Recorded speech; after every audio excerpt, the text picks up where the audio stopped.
Escucha, Sonia. Ya, perfecto, Gisette.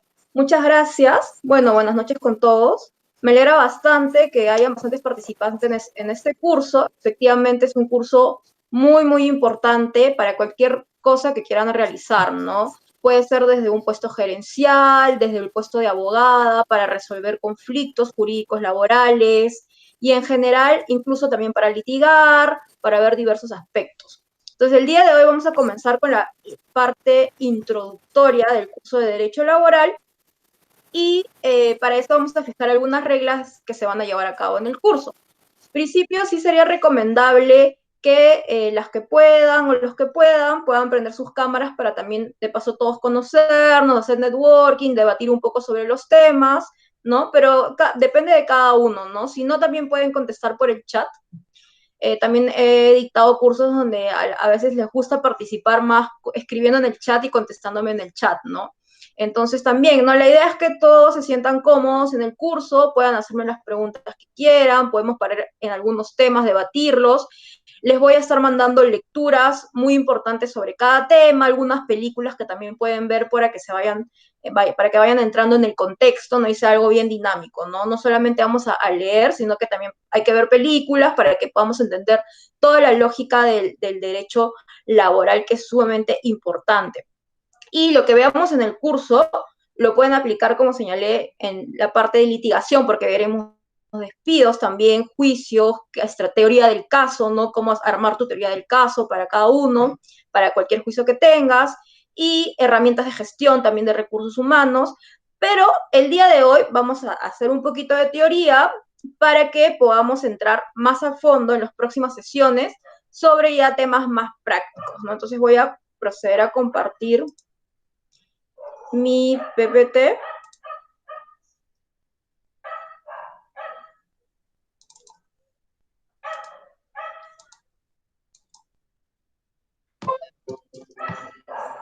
Ya está. Si en caso no se viera cuando paso las PPTs, me avisan para no tener ningún problema con la presentación. Ahora, lo ideal sería que estemos todos participando, que puedan participar a través también del chat. Si quieren, prenden la cámara, hacen preguntas en general y las voy a contestar adecuadamente. Y también vamos a hacer algunas preguntas en el transcurso del curso, un poco inductivas, ¿no? ¿Qué piensan? Para que vayamos armando el razonamiento de cada sesión y saquemos nuestras propias conclusiones, ¿no? Y estas conclusiones de aquí, que son parte lógica, nos va a ayudar a aplicarlo en el campo ya jurídico laboral.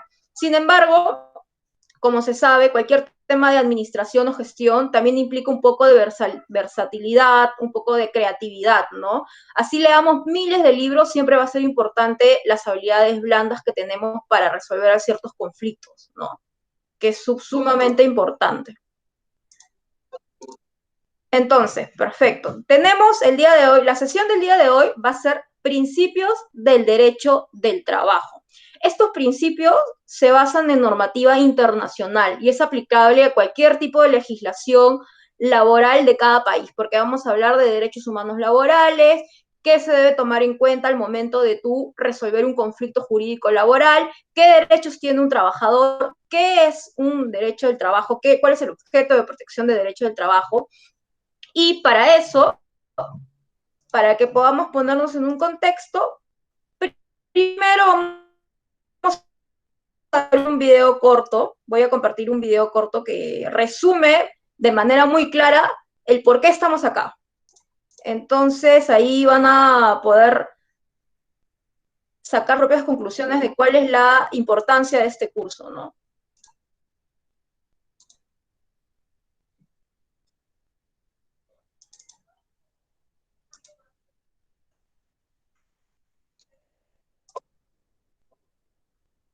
Me dicen si no se escucha, la idea es que se vea y se escuche perfectamente. Me avisan por chat o por audio si no se escuchara. Voy a proceder a aprender el video que vamos a ver antes de comenzar todo.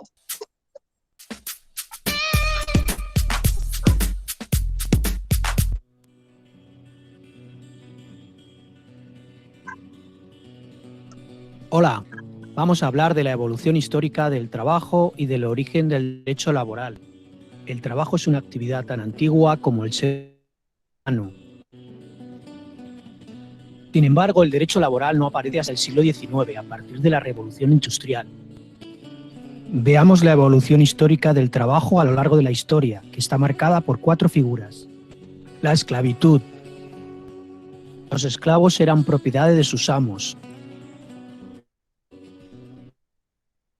No se les consideraba personas sino cosas, con lo que el dueño podía hacer lo que quisiera con ellos. La servidumbre. Los siervos ya se consideraban personas y podían poseer bienes. Trabajaban la tierra del señor feudal y estaban ligados ya. A cambio, el señor feudal les ofrecía protección. Los gremios. En las ciudades, los artesanos y comerciantes se organizaban en grupos cerrados llamados gremios. En cada oficio, estas asociaciones estaban integradas a 3 niveles. Los maestros, que eran los dueños de los talleres, los oficiales, que hacían un trabajo especializado a cambio de un salario, y los aprendices, que trabajaban a cambio de alojamiento y comida. Por último, el proletariado. Se producen grandes innovaciones tecnológicas y aparecen grandes fábricas que requieren de mucha mano de obra, lo que atrae a las ciudades a grandes masas de personas sin recursos procedentes del campo, surgiendo una nueva clase social, los obreros o proletarios. Al haber muchos más trabajadores que puestos de trabajo, se imponen unas condiciones laborales dramáticas. Ejemplos de estas condiciones son las siguientes. El trabajo infantil está permitido a cualquier edad, incluso en las minas. La jornada laboral tenía entre 12 y 19 horas diarias. El salario era muy reducido, por lo que para poder sobrevivir la familia había que poner a trabajar a los hijos. No había descanso semanal, todos los días eran laborables. Tampoco había vacaciones anuales. Tampoco había protección social. En caso de accidente o enfermedad no había derecho a asistencia médica, ni medicinas, ni se cobraba.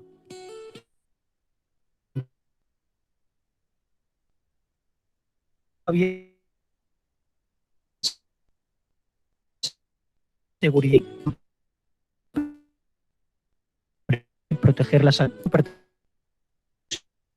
sindicato, para protestar y cambiar esta escala de clase. Finalmente, el Estado tiene que intervenir dictando leyes protectoras para dar la paz social. Conlleva el nacimiento del derecho laboral, que regula las relaciones laborales, limitando el poder del empresario y protegiendo a la parte más débil, el trabajador.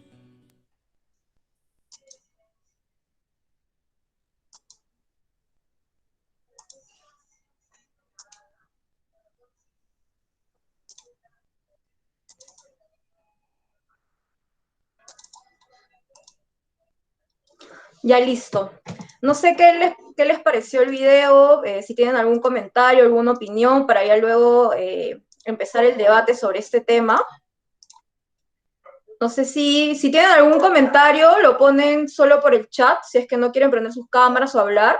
Y si no tuvieran, también no hay problema, ¿no? Si es que no tienen algún comentario, no, me avisan, levantan la mano o escriben en el chat. No sé si alguna tiene algún comentario sobre el video que acabamos de ver. Creo que no. Queda clarísimo, ¿no? Cómo es que surgió el derecho del trabajo, ¿no? A raíz de abusos que se estaban dando dentro de las empresas, ¿no? No había descanso semanal, no había límite a la jornada de trabajo, no había protección social, no había garantía de accidentes de trabajo, enfermedades profesionales, y era un desborde total. En ese tiempo, antes de la revolución industrial, no existía el derecho del trabajo. Y algunas fotos que podemos ver de eso son estas, ¿no? Había trabajo infantil, por ejemplo, de hecho son fotos sacadas de esa época antes que se vea el tema de la revolución industrial. Estas son fotos reales de personas que trabajaban en esa época, ¿no? Prácticamente eran niños de 12 años, ¿no? Y la calidad de vida era pésima, no tenían descanso, no tenían niñez. Acá también vemos cómo están trabajando en las fábricas textiles. Aquí también, ¿no? Las niñas con las mamás trabajando. Entonces, De aquí surge el derecho del trabajo, ¿no? Es la excesividad del ser humano por querer ejercer sus facultades de manera muy excesiva, irracional, sin tener algún límite. Entonces, a partir de acá es que surge el derecho del trabajo con la finalidad de proteger al trabajador y brindarle un trabajo digno, ¿no? Por ejemplo, los derechos humanos y derecho del trabajo. Para comenzar toda la clase, vamos a basarnos en dos temas bien lógicos. A través de los derechos humanos, las personas pueden planificar y gozar de su vida de manera satisfactoria. Exacto. Si no existieran los derechos humanos, si no existiera un límite a la jornada de trabajo, que es un derecho humano, si no existiera el derecho a vacaciones, que es el derecho a descansar, el derecho a tener libre desarrollo de la personalidad, si no existiera eso, una persona no podría determinar cómo es que quiere que sea su vida. Por ejemplo, en el caso de los niños, prácticamente la esclavitud o en este caso los niños que trabajaban en la época de la Revolución Industrial, no podían determinar y planificar actividades recreativas porque no tenían un límite a la jornada de trabajo, ¿no? Entonces, los derechos humanos te permiten planificar y gozar de una vida de manera satisfactoria en un espacio de tranquilidad y libertad, no sometidos a ninguna arbitrariedad por parte de terceras personas, ¿no? Y para eso también está el derecho a libertad, ¿no? Tú eres libre de determinar cómo desarrollar tu vida, tu trabajo en general y todo ello. En ese sentido, su ejercicio permite a hombres y mujeres conformar y determinar su propia vida en condiciones de libertad, igualdad y respeto a la dignidad humana. La dignidad humana es lo que engloba todo el derecho del trabajo, porque la idea es darle calidad de vida a los trabajadores, ¿no? Que no sea el trabajo un fin en sí mismo, sino un medio de realización económica, personal, pero que no implique el desmembramiento o la vulneración o contravención de tus derechos como trabajador. Los derechos humanos comprenden derechos civiles, políticos, económicos, sociales y culturales, y también colectivos incluso. Es más, los derechos laborales surgen de una lucha, ¿no? de masas o de una lucha de trabajadores porque ya estaban cansados de los excesos que se estaban dando en estas fábricas.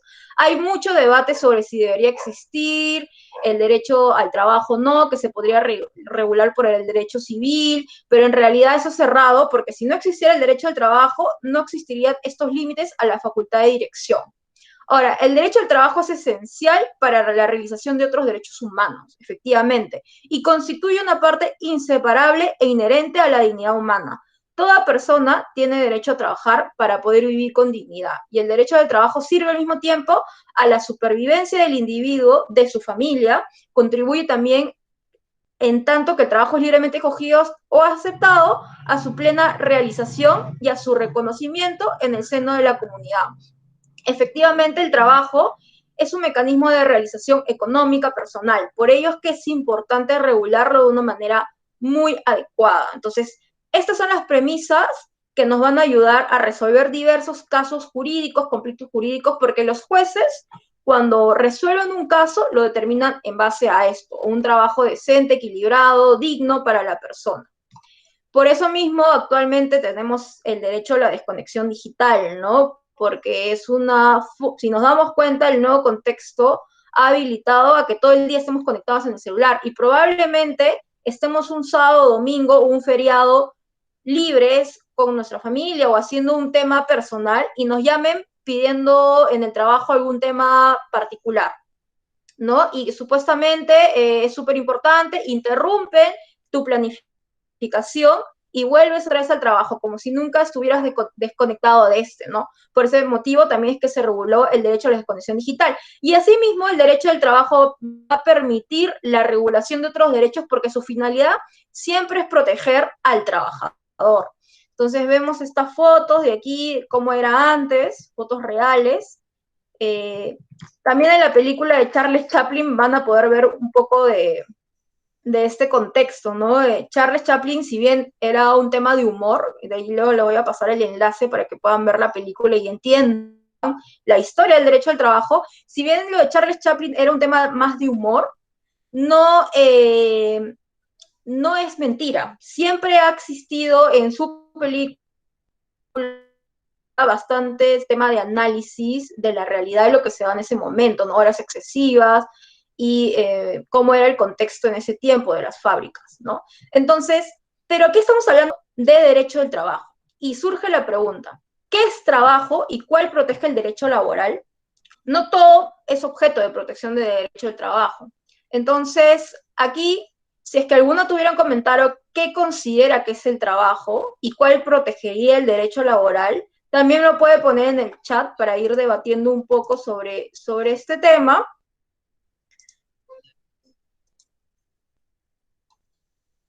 Básicamente, esta pregunta va a permitir centrarnos en cuál va a ser el objeto de estudio del presente curso, ¿no? Si es que se deja de visualizar las PPTs o algo, porque justo me está avisando acá también el WIS, me avisan para seguir en el contexto. Entonces, la primera pregunta que nos tenemos que hacer nosotros es ¿qué es trabajo y cuál protege el derecho laboral, ¿no? Los emprendimientos, un emprendimiento autónomo, que yo hago mi empresa de dulces o hago mi empresa en general, como sola persona de individuo, no es algo que protege el derecho del trabajo como tal, ¿no? No es que vas a ir al juzgado del trabajo y le vas a decir, soy autónoma, protege tales derechos. Sí va a protegerlos al momento en que tú vas a ser dependiente o subordinada a un empleador o una empresa, una persona jurídica, persona también natural puede ser empleadora. Y también va a estar dentro de esta protección si es que tú contratas a otras personas, ¿no? Entonces, ¿cuáles son las particularidades del derecho del trabajo? ¿Qué es lo que protege el derecho del trabajo? Primero, un trabajo humano. Actualmente con las nuevas tecnologías ya hay trabajo de robots, ¿no? Eso no protege el derecho del trabajo. Si bien podría cumplir todos los requisitos que ahorita voy a mencionar, no es un trabajo humano, por lo que no estaría en el ámbito de protección del derecho del trabajo. De hecho, que la inteligencia artificial está avanzando tan rápido que ya varios puestos de trabajadores que eran mecánicos manuales ya los están suplantando, ¿no? Y también la tecnología está suplantando este tema de los trabajos humanos. Próximamente ya veremos bastantes cambios también en el derecho del trabajo con las nuevas tecnologías. Pero actualmente, por ahora, protege el trabajo humano, de una persona humana, no el trabajo de animales, porque incluso también había un debate, ¿no? Pero los bueyes, por ejemplo, cargan productos y también eso es un trabajo. No, estamos ante un trabajo humano. Trabajo productivo. ¿Por qué productivo? Tiene que generarte un beneficio económico. No puede ser un voluntariado. Por ejemplo, un voluntariado no es un trabajo porque no hay un beneficio económico. Entonces, tiene que haber una retribución, una remuneración para que sea considerado como parte del objeto de protección del derecho del trabajo. Por cuenta ajena. Tú no eres dueño de los materiales de trabajo, de los servicios que ofreces, de los productos que realices, es un trabajo por cuenta ajena. A ti te contratan para realizar una actividad, sea manual, operativa o sea intelectual, pero está sujeto a una tercera persona. Por eso es que también de aquí surge un principio, que es el principio de ajenidad de riesgos. Pero ¿dónde aplicamos este principio, que es un poquito ya más avanzado? Pero yo voy a ir hablando de estos temas para que también vayan ampliando sus conocimientos en general en toda la materia del derecho del trabajo. ¿Qué es lo que implica este principio de ajenidad de riesgos? Por ejemplo, en un banco, ¿qué pasa si el trabajador por negligencia no cobra adecuadamente a un cliente? Ya, en ese caso, por el principio de ajenidad de riesgos, si bien ha sido culpa del trabajador, el riesgo es asumido por la empresa, porque no el trabajador no es dueño de los servicios ni de los bienes, pero sí puede aplicar, sí puede haber una repercusión o puede haber una demanda en contra del trabajador por la pérdida, ¿no? Si bien no puede haber una aplicación directa del empleador sobre la disposición de remuneración del trabajador, lo que sí puede pasar es que le inicies un procedimiento disciplinario de despido y luego ya a través de una demanda cobres lo que ha pasado o la negligencia del trabajador. Pero por el principio de ajenidad de riesgos, en principio el empleador no podría disponer de la remuneración del trabajador para cobrarse esta pérdida. No tiene que haber una demanda judicial de por medio o una autorización del trabajador, ¿no? Trabajo libre, ¿no? ¿Qué protege el derecho al trabajo? Un trabajo libre, un trabajo en el que tú decidas dónde trabajar, es libertad de trabajo, no estamos ante un régimen de esclavitud. Entonces, esto también protege el derecho al trabajo y un trabajo subordinado, ¿no? La directriz, las facultades de directriz son del empleador. Él es el que decide cómo vas a hacer tu trabajo, la forma y el modo. Y tú ya lo desempeñas de acuerdo a las directrices de tu empleador. El empleador te fija el horario de trabajo, puede fijarlo como no, porque también hay trabajadores que tienen cargo de dirección, confianza, que no tienen un horario de trabajo definido, ¿no? Entonces, siempre, chicos, de ahí les voy a pasar los PPTs.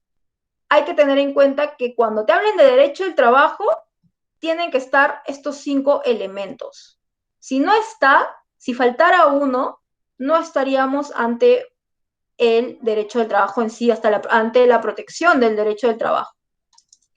Luego, tenemos que, ¿cuáles son los elementos ya más definidos de la relación laboral?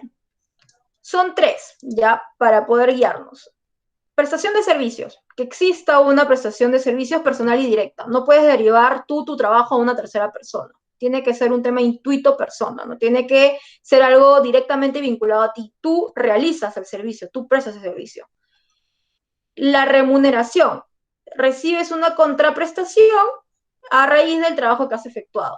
Y la subordinación, que existe un vínculo jurídico entre el empleador y el trabajador, mediante el cual el trabajador tiene 3 deberes. Deber de obediencia, de obedecer las directrices del empleador, deber de diligencia, realizar todos los mecanismos idóneos para evitar que el producto que realice sea defectuoso, genere complicaciones a su empleador, y el deber de buena fe, que está asociado a los valores que tiene que tener el trabajador frente a su empleador, ¿no? Honestidad, lealtad y en general todo ello.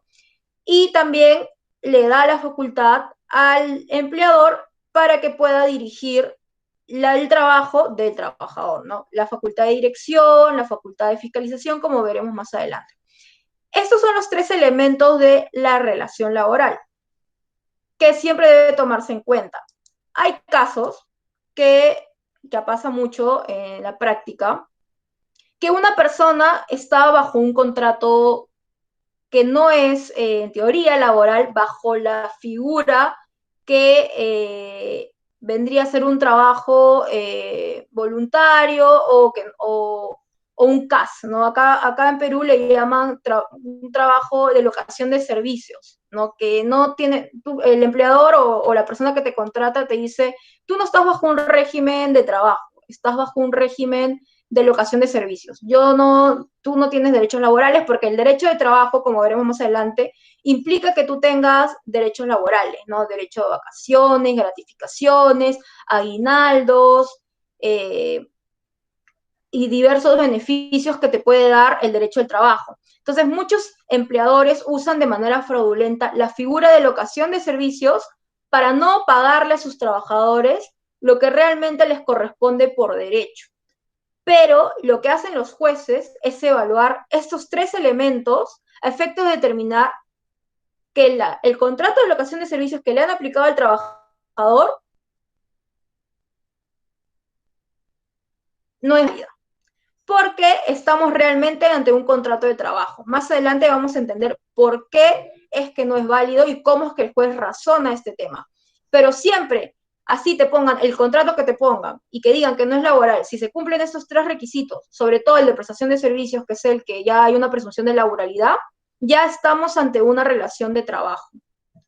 En el Código de Trabajo de Guatemala, por ejemplo, tenemos que en el artículo 3 se señala que trabajador, ¿qué es lo que en Guatemala se considera que es trabajador? Es toda persona individual que presta a un patrono sus servicios materiales, intelectuales o de ambos géneros en virtud de un contrato o relación de trabajo. Aquí, Código de Trabajo de Guatemala ya hace referencia a una prestación de servicio directa, ¿no? Que implica el que tú ejecutes algún trabajo que sea material, como había dicho, puede ser algo mecánico, algo más asociado a un tema de manual, ¿no? Realizar una misma acción, ejecutar algo de una misma forma, intelectual, pueden ser trabajos también de oficina, ¿no? O de ambos géneros, como señala, en virtud de un contrato de relación de trabajo. Entonces vemos que en Guatemala también se determina de igual forma cuando estamos ante una relación de trabajo.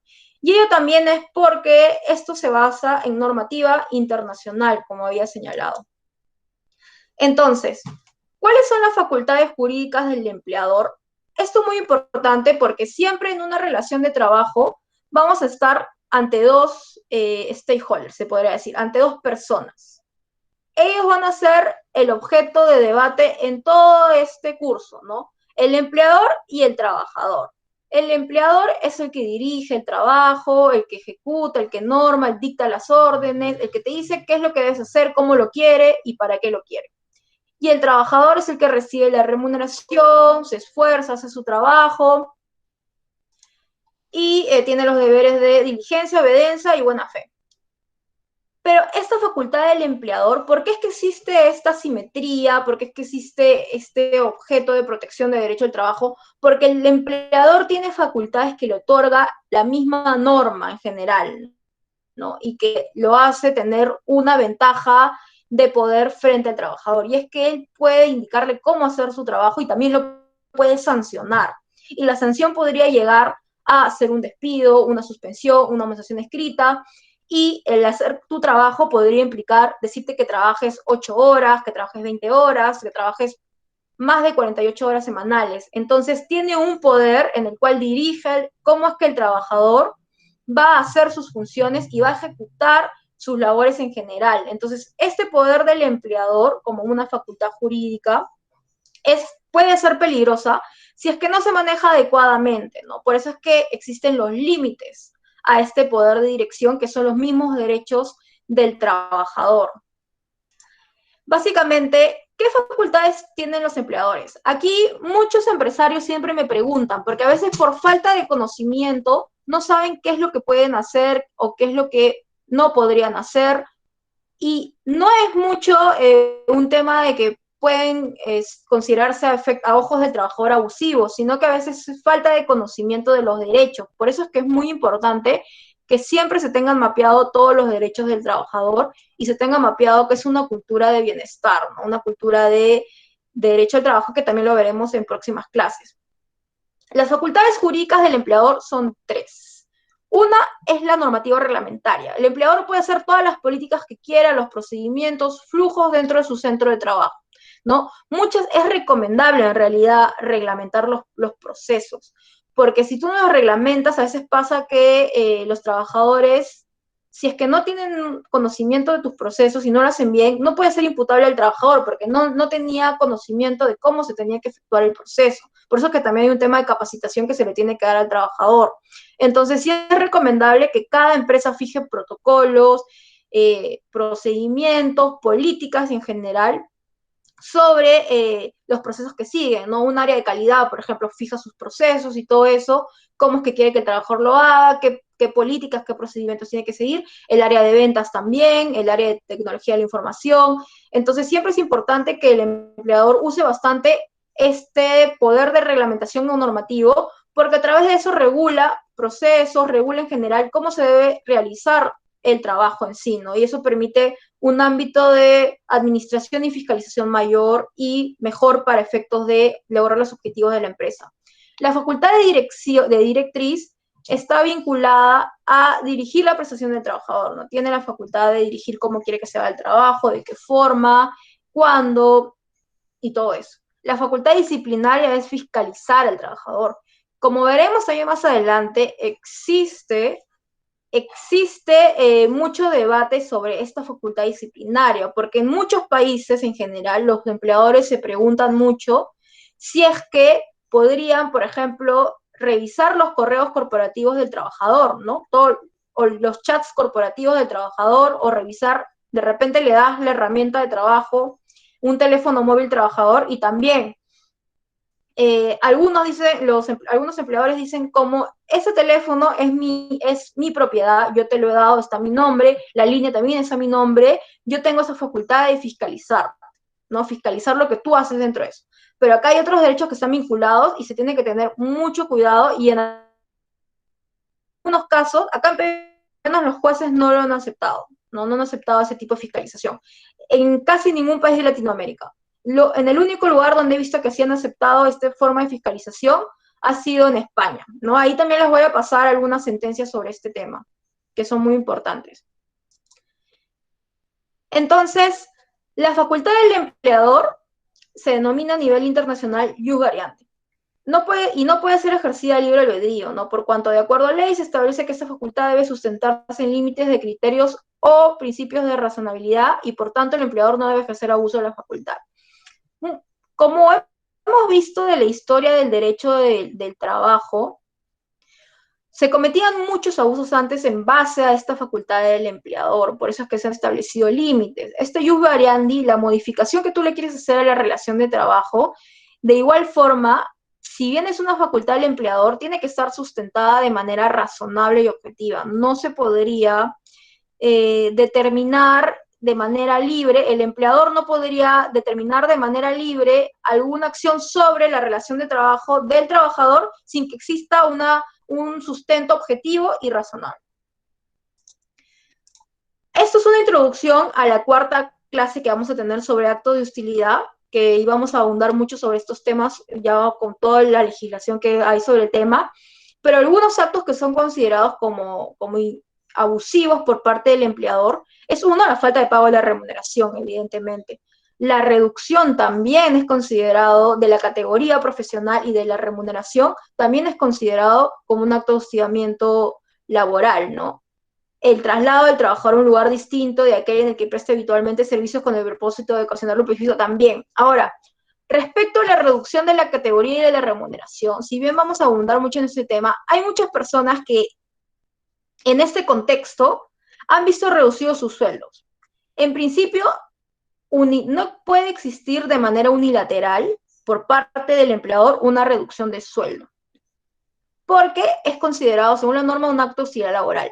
¿Cuál sería la consecuencia? Es que si es que hay una reducción de remuneración, que tú no firmes nada, bueno, ellos te reducen, pero luego tú puedes pedir el reintegro de todos esos montos que han sido reducidos ilegalmente, porque no han sido legales. Entonces, si es que un empleador se arriesga a hacer una reducción unilateral de tu sueldo, podría haber un impacto también en la empresa, porque va a asumir una contingencia económica de reintegro, finalmente va a pagar lo que debió, una demanda también de despido indirecto, por lo que ocasionó este tema que es considerado como un acto de hostilidad laboral, y definitivamente por eso es que los empleadores también tienen que tener claro qué son considerados actos de hostilidad laboral. El traslado del trabajador a un lugar distinto de aquel en el que presta habitualmente servicios con el propósito de ocasionarle perjuicio también, ¿no? Porque puede ser que el trabajador tenga un proyecto de vida dentro de donde está prestando sus servicios y justo el cambio impacte en su familia, en de repente algún estudio que esté efectuando y en general impacte en su ámbito privado, ¿no? Por eso es que si es que va a haber un traslado, primero tiene que haber sido suscrito con el trabajador mediante un acuerdo en el contrato de trabajo, y en segundo, sí tiene que haber una justificación del empleador de por qué se está haciendo el traslado, cuál es la necesidad empresarial. La inobservancia de medidas de higiene y seguridad que pueda afectar o poner en riesgo la vida y la salud del trabajador también es considerado un acto de hostilidad laboral, ¿no? El exponerte ante un accidente de trabajo o una enfermedad profesional. El acto de violencia puede ser psicológica, física, faltamiento de palabra, en agravio del trabajador o de su familia, los actos contra la moral y todos aquellos que afecten la dignidad del trabajador. Aquí también incluimos el tema de hostigamiento sexual. Es muy importante, si el empleador no tiene una actitud activa frente a estos casos, es totalmente responsable, porque tiene un deber de prevención, porque en general, a nivel mundial, todos los países de Latinoamérica que han suscrito los convenios de la OIT tienen el deber de prevenir cualquier tipo de tanto accidente de trabajo, enfermedad profesional o también cualquier tipo de daño que se pueda dar a la salud mental. Entonces, el tema de acoso sexual también puede ser, es un tema vinculado a la salud del trabajador, por lo cual también puede ser considerado como un acto de hostilidad laboral, ¿no? Por eso es que está dentro de la dignidad, porque todos merecemos trabajar dentro de un centro de trabajo que sea decente, conforme a nuestros proyectos de vida. Los actos de discriminación por razón de sexo, raza, religión, opinión, idioma, discapacidad o de cualquier otra índole también es considerado como un acto de hostilidad laboral. La negativa injustificada de realizar ajustes razonables en el lugar de trabajo para los trabajos con discapacidad, también es considerado como un acto auxiliar laboral, pero sobre ese tema nosotros vamos a hablar próximamente en otras clases. Ahora, ya habiendo hecho toda esta introducción bien general sobre el derecho del trabajo, sobre la relación que hay entre el trabajador y el empleador, la facultad del empleador, cuándo estamos ante el derecho del trabajo, qué es el derecho del trabajo, cómo surgió el derecho del trabajo, cuáles son las facultades jurídicas del empleador, vamos a pasar a los principios jurídicos. Los principios jurídicos son muy importantes porque nos van a ayudar a interpretar la normativa laboral. Incluso si es que no tenemos norma, los principios jurídicos nos permiten aplicarlos para poder tener una solución ante algún problema que se suscite dentro de un ámbito de trabajo, ¿no? Los principios cumplen tres roles. En principio, valga la redundancia, estos principios te ayudan a que tú tengas una guía dentro de la resolución de conflictos. Por ejemplo, para ser un poco más prácticos, el sentido común o la experiencia a nosotros nos ayuda a determinar que ciertas cosas pueden tener una consecuencia. Por ejemplo, tocamos algo que está muy caliente y sabemos que podemos tener una quemadura de tercer grado, segundo grado, y por eso lo evitamos. Entonces, este tipo de sentido común o experiencia nos permite tener una guía sobre qué cosas hacer o no.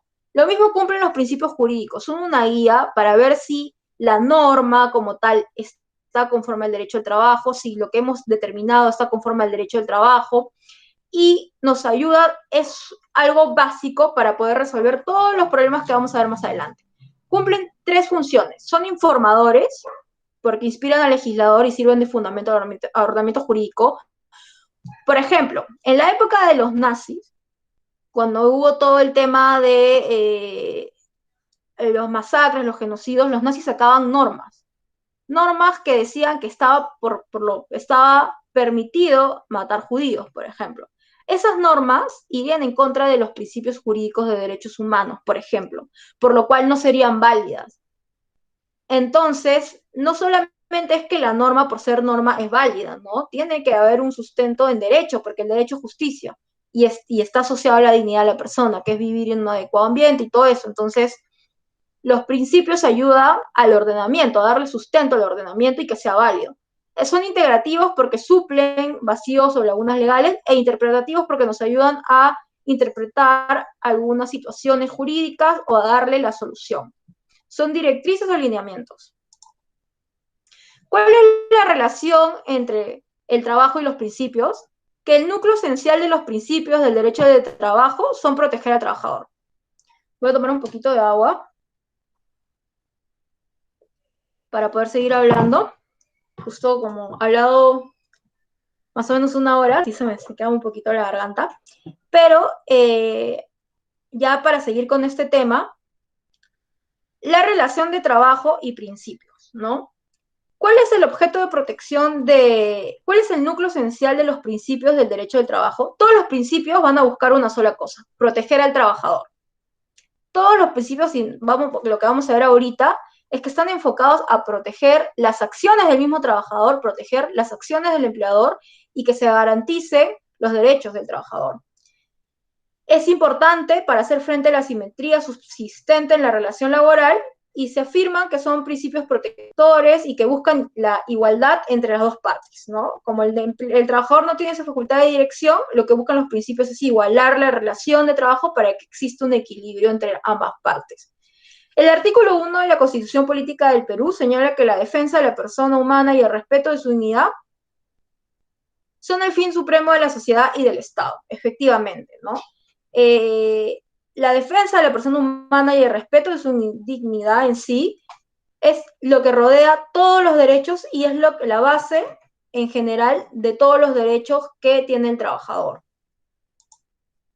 En Guatemala, por ejemplo, tenemos que el artículo 4 señala que todos los seres humanos son libres e iguales en dignidad y derechos. El hombre y la mujer, cualquiera que sea su estado civil, tienen igual oportunidades y responsabilidades. Aquí me resultó súper importante porque si bien esta constitución es de los años 90, ya te plasmaba que el hombre y la mujer tienen igual responsabilidades y oportunidades, ¿no? Porque hay mucha teoría que es más subjetiva en realidad de la cultura que se tiene, que brindan en cierta forma más responsabilidades a la mujer en relación, por ejemplo, al cuidado de los niños, ¿no?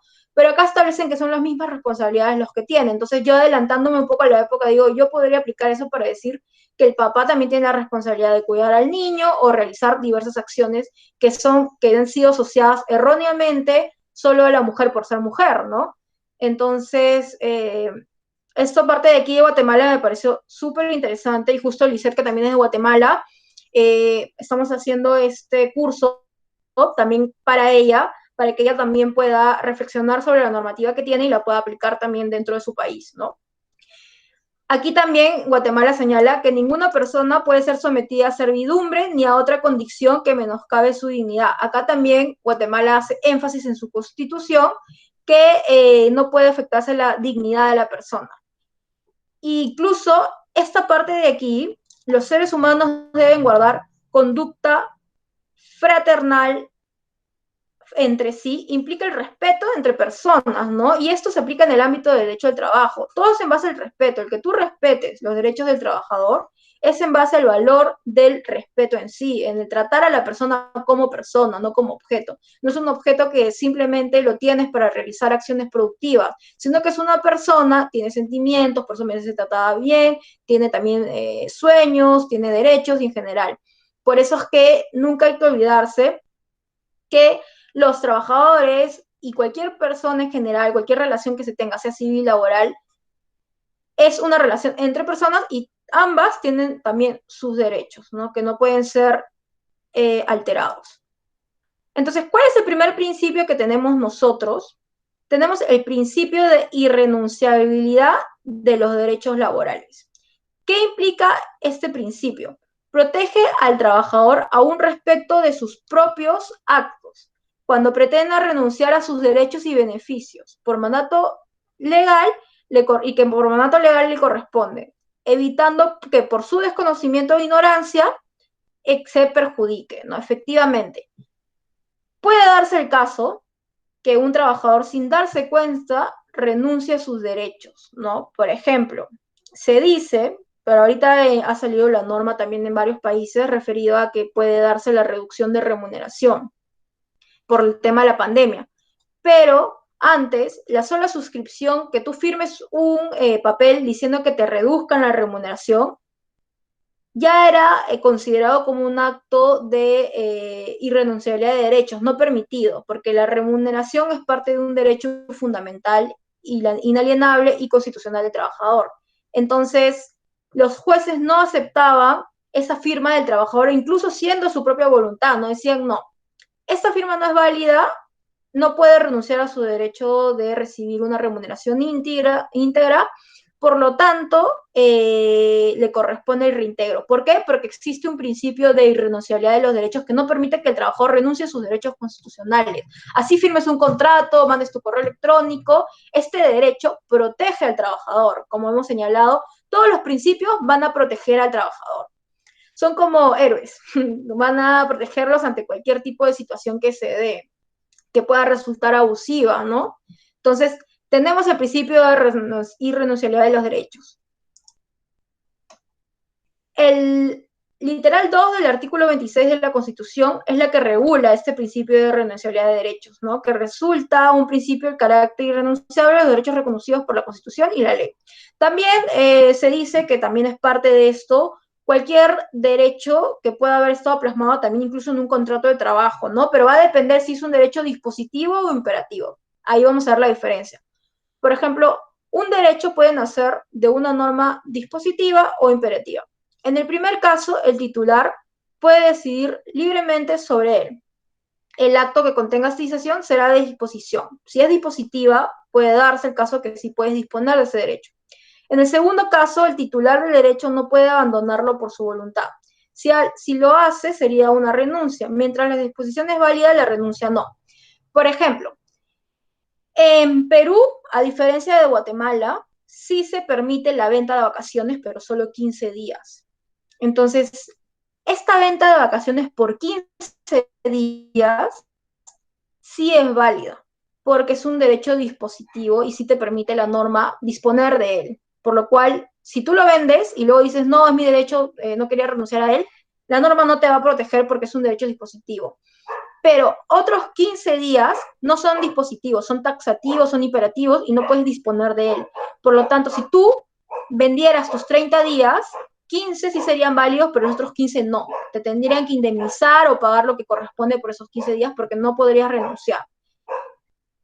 Y eso está asociado también a la parte civil, ¿no? En el derecho civil también se establece que es nulo el acto jurídico contrario a las leyes que interesan al orden público o a las buenas costumbres, ¿no?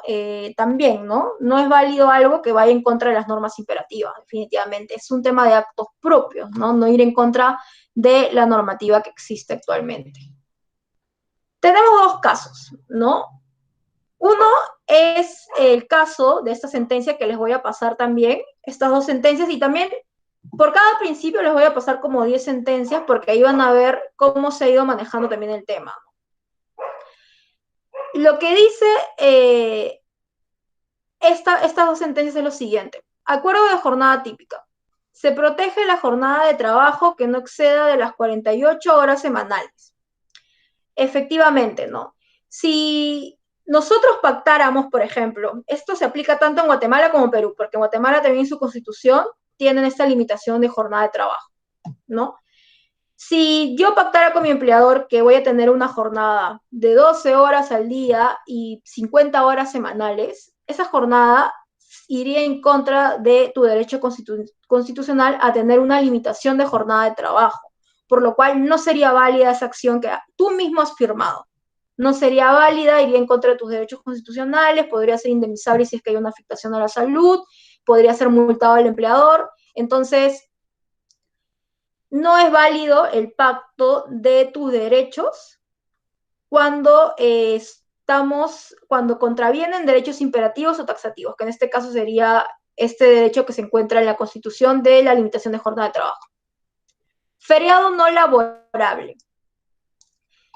Los feriados no laborables son feriados que implican que tú luego que tú luego los compenses, ¿no? Como son feriados regionales o feriados que de repente no son nacionales, sino que se dan en una ciudad determinada, pero finalmente son compensables de manera posterior, o sea, tú los tomas, pero luego tienes que compensar esas horas. Mucho lo que se ha hecho, mucho lo que han hecho los empleadores es sancionar a los trabajadores que no laboran en este feriado, ¿no? Entonces, lo que ha dicho la jurisprudencia, el Tribunal Constitucional, es que ello es incompatible con el derecho al descanso, ¿no? Porque que es un derecho irrenunciable en ese sentido. Entonces, ya que el feriado está directamente conectado al derecho al descanso. La Constitución Política de Guatemala también regula la irrenunciabilidad de los derechos laborales, ¿no? En el artículo 106 señala que los derechos consignados en esa sección son irrenunciables para los trabajadores susceptibles de ser superados a través de la contratación individual o colectiva y en la forma que fija la ley. Para este fin, el Estado fomentará y protegerá la negociación colectiva, serán nulas ipso iure y no obligarán a los trabajadores, aunque se expresen en un contrato colectivo individual, ¿no? O sea, te dice así firmes, si es que va en contra de la norma taxativa, no es válido. Las estipulaciones que impliquen renuncia, disminución, tergiversación o limitación de los derechos reconocidos a favor de los trabajadores en la Constitución, en los tratados ratificados por Guatemala, en tal, también están vinculadas a la irrenunciabilidad de derechos. Y acá también luego veremos, ¿no?, el tema de norma más favorable, pero acá también te dice que en caso de dudas sobre la interpretación o alcance de las disposiciones legales, reglamentarias o contractuales, se interpretarán en el sentido más favorable para los trabajadores. El artículo 102 te señala que el derecho del trabajador a 15 días hábiles de vacaciones anuales pagadas después de cada año de servicios, a excepción de los trabajadores agropecuarios. Y acá hay un tema súper interesante que no lo tenemos regulado en Perú. Las vacaciones deberán ser efectivas y no podrá el empleador compensar este derecho en forma distinta, salvo cuando ya haya adquirido cesar la relación de trabajo. Aquí te hablan esta partecita de acá, que lo voy a agrandar.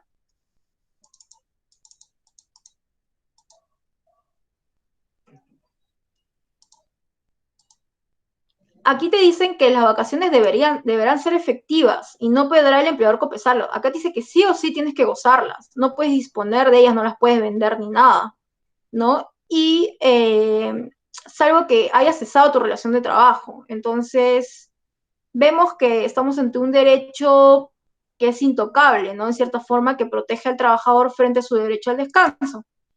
Y ese es un cuadro que explica cómo se aplica el principio de renunciabilidad, ¿no? Tenemos los derechos que son nacidos de una ley, convenio colectivo, titular de derechos del trabajador, el trabajador, sujeto que dispone es el trabajador, la organización sindical, y todos estos son inválidos, ¿no? Una organización sindical tampoco puede disponer de tus derechos irrenunciables, incluso cuando el titular también es la misma organización sindical, ni un trabajador dentro de un convenio tampoco puede disponer de ciertos derechos que sean considerados como irrenunciables. Entonces, todo este cuadro explica cuáles son inválidos. De ahí surgen los siguientes cuestionamientos. ¿Podría pactar con mi empleador la fiscalización y visualización de las conversaciones que sostengan un grupo de WhatsApp laboral? Ya, estamos ante el caso de una herramienta de trabajo, una línea de trabajo, todo me lo ha dado el empleador y todo es de propiedad del empleador. En teoría hay dos posturas para esto. La primera postura te dice que no es posible porque si bien es propiedad del empleador, toda la línea y la herramienta de trabajo, el trabajador no pierde sus derechos constitucionales y humanos. Y un derecho constitucional y humano es el derecho a la intimidad.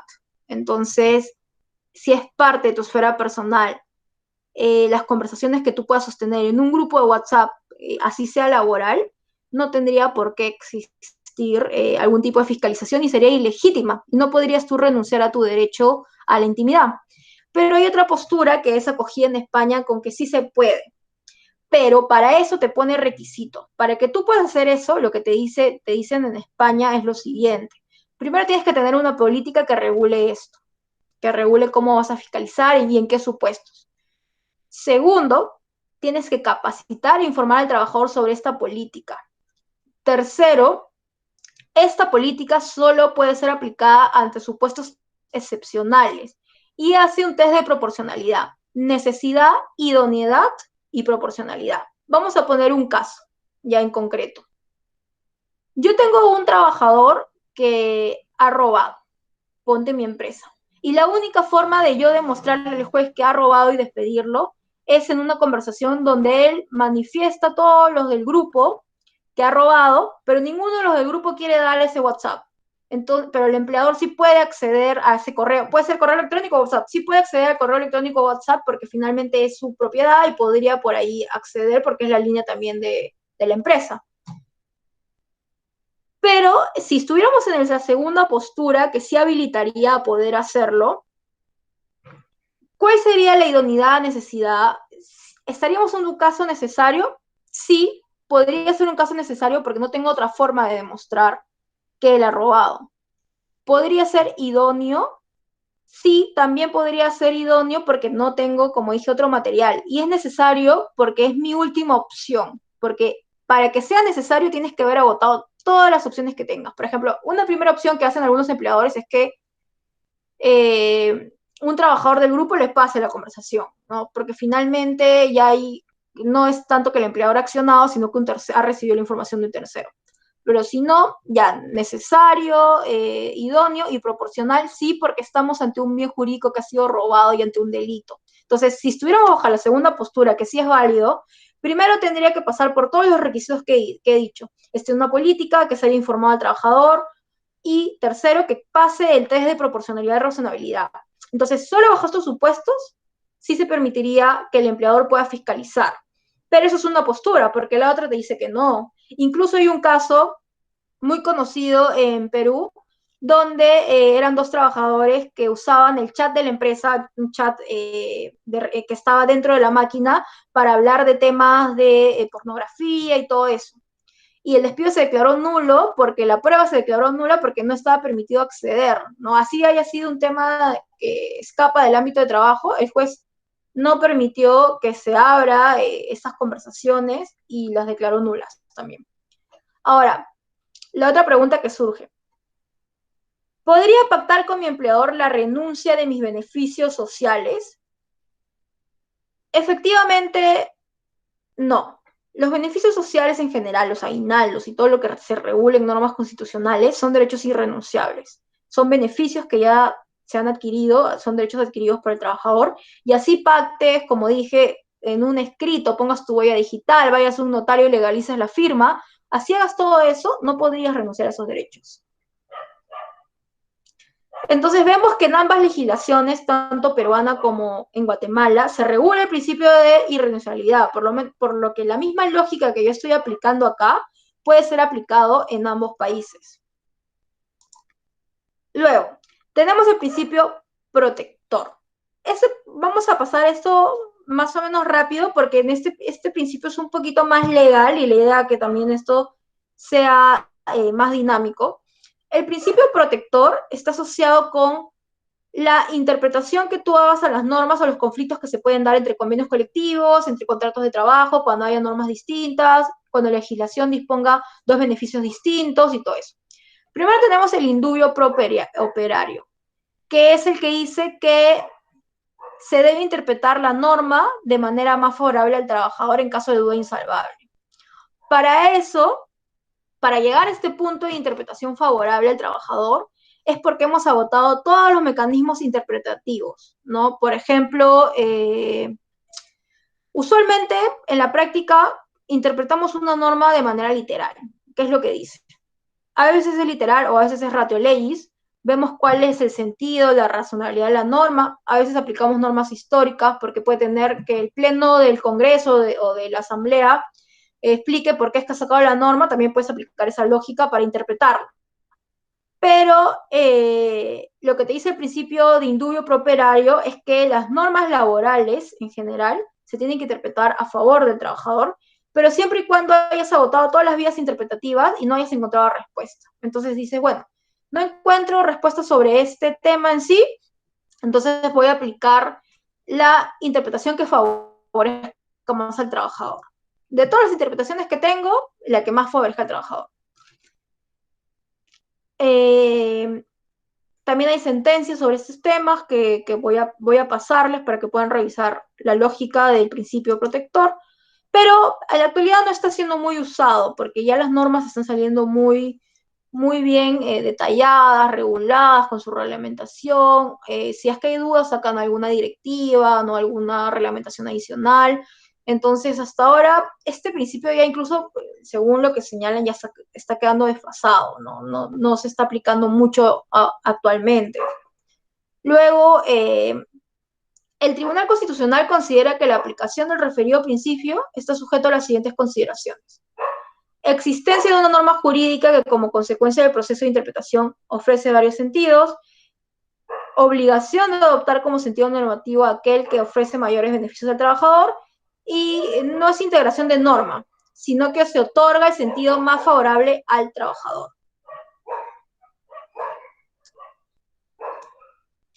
¿Qué es lo que dice Guatemala sobre este principio? Te dice igualito, se aplica igual que en Perú. En caso de dudas sobre la interpretación o alcance de las disposiciones legales, reglamentarias o contractuales en materia laboral, se interpretarán en el sentido más favorable para los trabajadores. ¿Cuándo yo podría decir que voy a aplicar este principio? En realidad yo lo vería más en contratos de trabajo. De repente, y nosotros con los trabajadores o yo como trabajador, de repente he pactado con mi empleador algo que no queda muy claro, ¿no? De repente le he puesto una penalidad, ¿no? Le he puesto una penalidad, pero ambigua, ¿no? Entonces, ante un cierto supuesto que no es claro. Entonces, si es que no está claro y si es que, por ejemplo, se da un supuesto A y yo lo quiero asociar a lo que he regulado en mi contrato de trabajo como penalidad para el trabajador, si es que no es claro y todo eso, aplicamos este indubio pro operario para decir que se va a interpretar a favor del trabajador y no corresponde una penalidad. Entonces yo creo que este principio puede ayudar bastante para la interpretación de contratos, porque a veces no se pactan cláusulas claras. Contrato o incluso el reglamento interno de trabajo también, ¿no? Si es que no hay algo claro, vas a interpretar a favor del trabajador. La norma más favorable y la condición más beneficiosa. La norma más favorable está asociada a que entre dos normas que regulan beneficios similares o parecidos, apliques la norma que es más favorable. No he visto que se aplique actualmente la norma legislativa, pero sí en los convenios colectivos, ¿no? Donde si es que hay dos convenios que regulan beneficios, en teoría se debería aplicar el que tenga las disposiciones más favorables al trabajador, ¿no? En caso de conflicto. Condición más beneficiosa. Supone la existencia de una situación concreta anteriormente reconocida y determina que tal condición debe ser respetada en la medida que sea más favorable al trabajador. En el convenio se pacta una remuneración menor, por lo que se aplica la condición más beneficiosa. Por ejemplo, ¿cuándo se va a aplicar la condición más beneficiosa? Si es que yo en mi contrato de trabajo pacto una remuneración A, pero en el convenio colectivo determinan que va a ser una remuneración B y me reducen $3. Entonces, aquí no es válido. No es válido el convenio colectivo y no te va a aplicar a ti porque tú tienes la opción, tienes el principio de condición más beneficiosa que te va a ayudar a evitar que pueda aplicarse un convenio colectivo a ti, ¿no? Porque en teoría los convenios colectivos se aplican a todos los trabajadores de manera directa, pero este principio protege a que tú no mermes tu remuneración o no la veas afectada. Ahora, vamos viendo cómo los principios de diversas ramas, de diversos aspectos, van protegiendo al trabajador, ¿no? Si es que hasta acá tienen algún comentario, me avisa. ¿Lisette? Sí, yo tengo un comentario y pues no sé si será momento de hacerlo o espero a que terminas tu contenido, no sé, tú me dices. No, sí, mejor las chicas para que vayan comentando si es que tienen algo más. Ok, cuando hablabas del tema me llamó muchísimo la atención de la fiscalización. Primero mencionaste los celulares cuando son celulares corporativos y se los han dado a un trabajador o incluso la fiscalización del correo electrónico. Y al final tú mencionas el punto de WhatsApp. Yo tengo un caso y es un caso reciente, entonces me gustaría pues compartirlo y tener también tu opinión y tu postura a este respecto. Perfecto. Se trata de una empresa muy grande, desarrolladora inmobiliaria, que como parte de sus proyectos de, digamos, de construcción y de urbanización, recibió mucho escrutinio y mucho cuestionamiento por parte de muchas asociaciones ambientalistas en Guatemala. Entonces, resulta que le piden a un gerente que desde su celular corporativo se una a un grupo, que es un grupo como de 180 participantes que estaban recolectando firmas para pedir que cesara ese proyecto habitacional. Este proyecto habitacional estaba talando toda una finca que era propiedad de la desarrolladora inmobiliaria, pero el punto de los ambientalistas era que estaba destruyendo fauna y flora, porque ahí es un área boscosa con aves, tucanes y un montón de especies protegidas. La cuestión es que le piden a este gerente que desde su celular corporativo se una a ese grupo para que pase toda la información que recolectan o toda la información que comparten estos recolectores de firmas para cesar ese proyecto. Entonces, en ese momento el gerente tuvo dudas, como tú mencionabas, si eso es invasión a la privacidad, pero también dudó porque el celular pertenecía a la corporación. Entonces, quedó eso en un impasse. Finalmente, compartió un par de conversaciones que se dieron en ese chat de 180 participantes y al final como que no pudo con sus principios y dijo, no, a mí no me van a obligar a hacer esto, yo me rehúso a hacer eso y se salió del grupo. Entonces, ese es el caso. Quisiera saber cuál es tu opinión al respecto. Perfecto, Lisette. En principio, si es que la empresa no ha regulado una política de fiscalización y todo eso, si el trabajador quiere, se puede negar, porque tiene derecho a la intimidad, tiene derecho, parte del WhatsApp es de su esfera personal, ¿no? Es más, el WhatsApp es en principio tenemos en cuenta que el WhatsApp es una red social pública, no es una red que la empresa haya creado, ¿no? En principio no es un chat vinculado al tema de trabajo, ahí hay un punto menos para la empresa, ¿no? Si bien es una línea, una herramienta de trabajo, no hay una política que ha regulado el tema, no me parece, es más, me parecería como que no cumple el test de proporcionalidad, si te das cuenta, ¿no? Es idóneo, es necesario, es razonable tú pedirle eso al trabajador por un tema de que finalmente están ejerciendo ellos su derecho a protesta o en general, ¿no? Estaría siendo como que una especie de chivo expiatorio, ¿no? Si se podría decir así. Entonces, frente a este acto que incluso podría ser ilegal, a efectos ya escapando ya del ámbito laboral, no es razonable. Entonces, no pasa el test de proporcionalidad definitivamente y el trabajador tendría muy buena defensa para negarse a dar esa información. Tendría defensa por todos lados. Uno, el WhatsApp no es tuyo. Segundo, tú no has regulado tu política de fiscalización de tus herramientas de trabajo, de herramientas que nos brindas. Tercero, este grupo de acá tiene sus propios reglamentos de confidencialidad, están ejerciendo algún tipo de derecho de protesta y en verdad tiene varios ámbitos de donde agarrarse el trabajador. Por eso es que siempre si es que queremos regular eso, porque, por ejemplo, si es que ahí les pasa una política también, si es que quieres, Lisette, sobre cómo las empresas lo regulan, para que también puedas regularlo tú, les voy a pasar a todas, cómo es que las empresas regulan este tema en la práctica, ¿no? Y es una política que yo tengo que te alinea todo, ¿no? Primero tú tienes que definir tus herramientas de trabajo. Segundo, cuál es el objetivo de cada una, ¿no? Y dejarle sentado al trabajador que todas son de objeto laboral, ¿no? Porque a veces usan, por ejemplo, en Perú, la otra vez vi que usan teléfonos del trabajo, o sea, que son del empleador, para hacer campañas políticas. Y figura el teléfono del trabajador en una pancarta política, ¿no? Por ejemplo, eso también no es válido, porque el teléfono es del empleador y podrían incluso asociarlo a ese partido político cuando en realidad el trabajador es el que puso el número de la empresa, ¿no?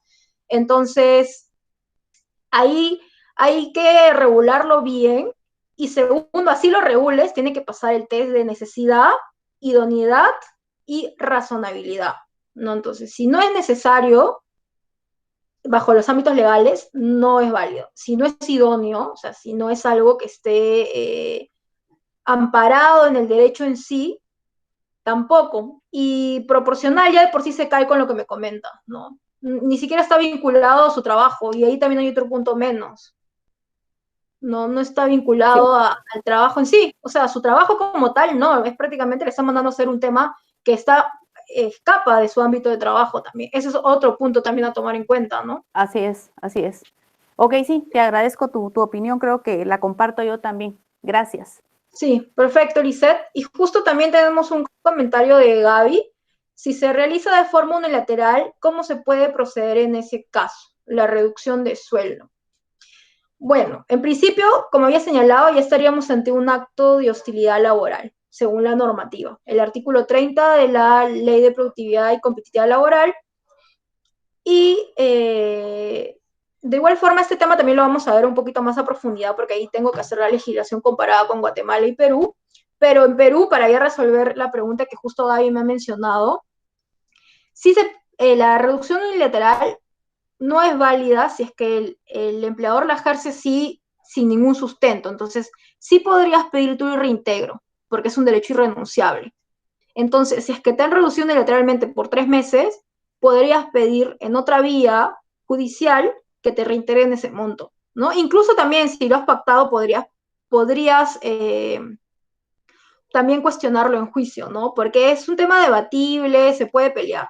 Pero en el derecho todo es relativo, todo es argumentable, cada caso es particular, cada caso se tiene que ver de manera diferente. Entonces, Es bien interesante lo que nos planteas, Lisette y Gaby.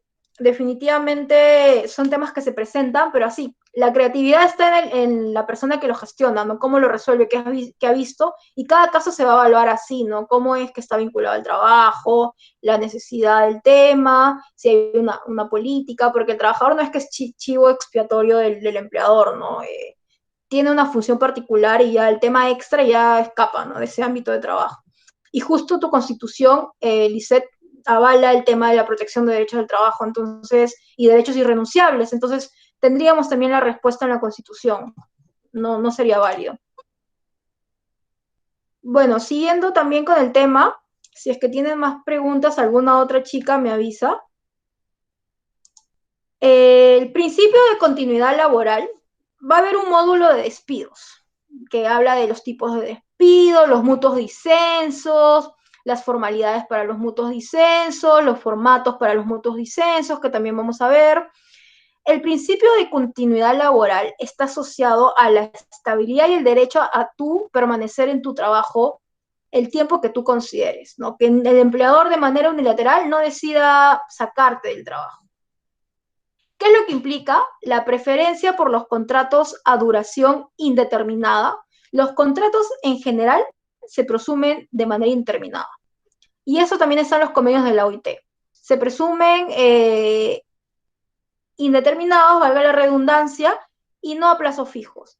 La utilización fraudulenta de modalidades de contratación a plazo fijo las convierte en a plazo indeterminado. Si tú no utilizas de manera idónea un contrato a plazo fijo y ese no es válido, cuando tú demandes este contrato en sí, el que es a plazo fijo, el que es modal, el que es temporal, el juez, si es que ve que no hay una justificación para que sea temporal tu función, lo que va a hacer es decir que en realidad eres indeterminado y te va a regresar al trabajo. Entonces, hay varios supuestos que se plantean en relación a esto, ¿no? La mayoría de empresas a nivel internacional siempre buscan hacerte contratos a plazo temporal para poder sacarte sin ningún problema, ¿no? Sin justificación, sin ninguna carta de preaviso de despido, sin nada.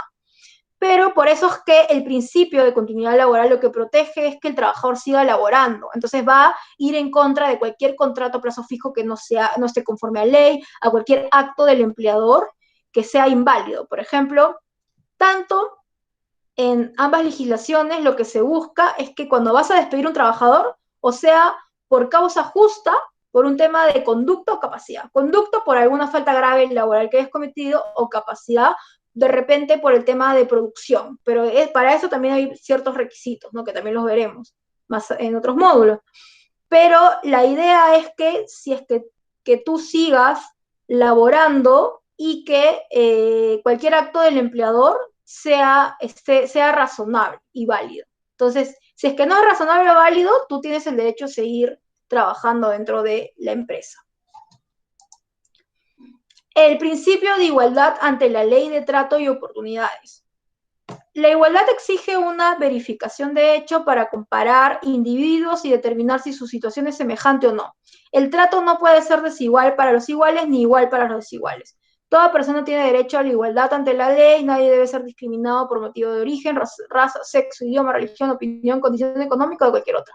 La igualdad de trato vincula la autonomía privada en sus diversas exteriorizaciones, normativas o no normativas.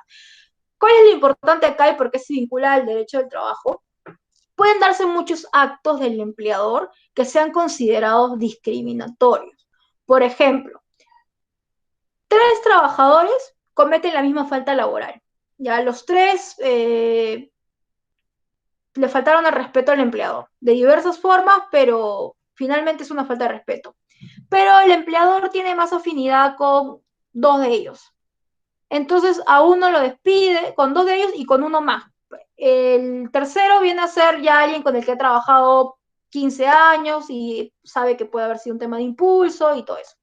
Al primero, con el que tiene un trato cordial, lo despide. Al segundo, con el que sí le agrada y no tiene ningún tema contra él, lo amonesta de manera escrita. Y al tercero, que sí tiene tiempo trabajando con él, ha establecido ya una relación amical, le aplica una amonestación verbal. Entonces, Por ejemplo, lo que protege la igualdad ante la ley y la igualdad de trato en general es que el empleador no realice acciones que en la vista puedan ser consideradas como discriminatorias. Y este caso que les he planteado sí puede ser considerado como discriminatorio, porque tú ante un mismo supuesto de hecho estás estableciendo diversas medidas disciplinarias. Entonces, si es que tú no quieres estar ante un acto de discriminación, ante un acto de desigualdad de trato, si es que vas a hacer diferenciaciones es porque estamos ante casos distintos. Por ejemplo, distinto sería que uno insulte, otro pegue, por ejemplo, y el otro se ría, ¿no? Entonces, ahí la magnitud de la falta cambia un poco y, en cierta forma, podría establecerse diferentes sanciones. Pero, de igual forma, si es que tú vas a establecer esas diferenciaciones, tienen que ser sustentadas. Incluso, cuando también hemos visto este tema, lo hemos visto incluso en casos cuando una empresa hace esos colectivos, decide, está en quiebra, se va al Ministerio de Trabajo, la Autoridad Administrativa de Trabajo, la autoridad correspondiente de cada país, y le dice, voy a hacer un cese colectivo. Y decide despedir a todos los trabajadores, le dicen ya, tu cese colectivo implica un 20% de tu planilla, y decide despedir a todos los trabajadores que tengan más de 60 años. Ahí sí seríamos ante un acto de discriminación, porque no habría ningún sustento objetivo por el cual él determine sacar a los 60 años y más bien habría una discriminación por edad, ¿no? Estás usando esta situación que se te ha permitido, pero para establecer diferenciaciones. Y en Perú hay un caso muy parecido, porque también se había decidido despedir a o sea, iba a despedir, se iba a hacerse ese colectivo, y estaban decidiendo entre una persona mayor y una persona joven, y habían decidido sacar al mayor. Entonces se decidió que era un acto de discriminación y se regresó al trabajador a su puesto de trabajo.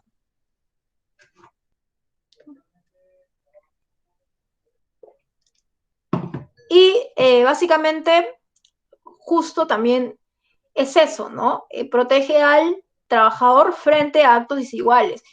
Incluso por ahí podría ser cuestionable si estamos negociando con el empleador. Tengo los mismos años que tal persona, tengo los mismos, no hemos tenido sanciones ninguno de los dos y a uno deciden darle más que al otro, ¿no? Por ahí también, ¿no? Porque como esta norma protege cualquier acto de diferenciación no válida. Entonces, tú podrías plantear ante cualquier acto que consideres que es desigual porque sí, no existe una justificación, que estamos ante un acto de discriminación. Entonces, este principio sirve para eso. Protege al trabajador de cualquier acto discrecional, como que no conforme a derecho o arbitrario que lo diferencie con otra persona. Eso es lo que protege este principio, pero mucho se da en temas de sanciones disciplinarias, ¿no? Cuando incluso ante mismos supuestos de hecho se aplican diferentes sanciones. La idea es que siempre se apliquen lo mismo. Para eso también en tu centro de trabajo se tiene que tener establecido cuáles son los criterios para sancionar, ¿no? Para que puedas medir la magnitud de la sanción que vas a aplicar y se aplique igual para todos. Por ejemplo, ante faltas laborales, una ausencia injustificada es una amonestación escrita. 2 ausencias es una suspensión. Entonces, para todos le aplica la misma lógica, ¿no? El principio de la primacía de la realidad. Este principio protege al trabajador frente a lo que sucede en la práctica y lo que indican los documentos, ¿no? Efectivamente, ¿no? Los documentos pueden decir miles de cosas. Los empleados, a veces son contratos de adhesión. El empleador hace el contrato y ya el trabajador se lo firma. No hay una capacidad de negociación como tal, si es que lo vemos en la realidad. Entonces, lo que hace este principio es priorizar lo que se da en los hechos, no lo que dice el documento, y sacar lo que realmente ha pasado. Y esto se aplica mucho para el tema de, por ejemplo, contratos temporales, ¿no? El contrato temporal te dice que tú eres temporal porque vas a cumplir una función que solo se necesita de tu persona por 3 meses. Pero en la realidad tu función la cumple otra persona que sí es permanente. Entonces el juez va a evaluar todo eso y va a decir, tu misma función no es temporal porque hay una persona que ya la viene llevando años. Entonces es una función que se da en el tiempo, es permanente, es continua. Entonces, en realidad, tu relación de trabajo no es temporal, es indeterminada. Entonces, como el juez evalúa los hechos, el contexto, analiza todo, va a priorizar lo que ha pasado en los hechos que lo que dice el documento que estamos en tu contrato temporal. Este principio sirve para eso. También podría darse una situación que está regulada en el contrato. Por ejemplo, tú dices que vas a trabajar 6 horas a la semana y máximo 30 horas. 6 horas diarias y máximo 30 horas. Pero en la realidad trabajas más. Entonces, el empleador le dice al juez, yo solamente, según el contrato, él solo trabaja eso, por lo cual el hecho que diga que hace horas extras es mentira. Pero el juez detecta de que hay correos en la tarde, que de repente pide el registro de asistencia y hay horarios mayores. Entonces, el juez va a priorizar todos esos elementos probatorios para determinar que si ha habido horas extras, por ejemplo, que deben ser remuneradas. El principio de buena fe es un principio que abarca absolutamente todo y ahorita lo vamos a comentar si es que alguien no tiene alguna otra pregunta. Adela Bendaño.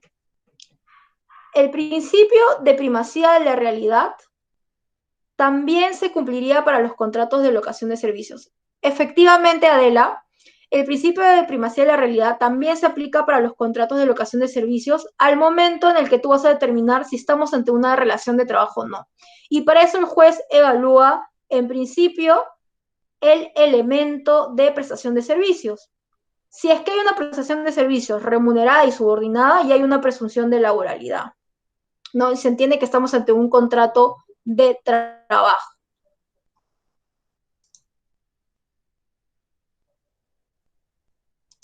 Ya listo. Entonces, sí, para abordar un poco también el principio de primacía de la realidad, les voy a pasar diversas sentencias donde se evalúa eso.